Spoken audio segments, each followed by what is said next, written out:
Welcome to our channel. Today we how to authorize Zoho CRM using OAuth for Webhooks step by step clearly. To authorize Zoho CRM using OAuth for Webhooks, start by logging into your Zoho CRM account. Navigate to the developer space in Zoho CRM. Select the API section from the options available. Click on the Add Client button to create a new client. Choose the Server-Based Applications option. Fill in the required details for your client, including the name, website URL, and redirect URL.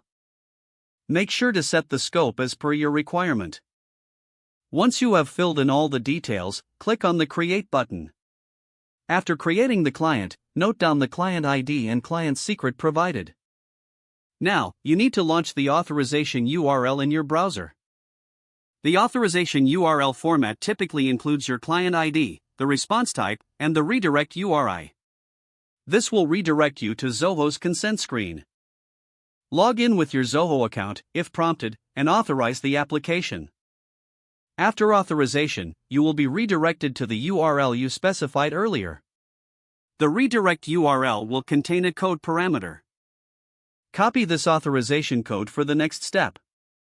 Next, you will use this code to obtain the access and refresh tokens.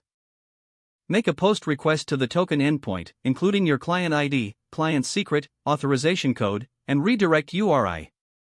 Ensure you request both access and refresh tokens in your post request.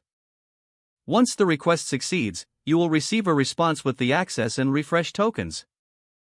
Store these tokens securely for future use. Your access token will be used to authenticate your webhooks with Zoho CRM. Remember that access tokens typically expire, so you will need the refresh token to obtain new access tokens once the old ones expire. To refresh the access token, make another post request using your refresh token. Repeat this process whenever you need to update your access token. You are now ready to use Zoho CRM's APIs and webhooks securely using OAuth authorization. If the page does not load, refresh the browser or try again in a private or incognito window. Make sure you are using the correct email address, then retype it carefully to avoid small typos.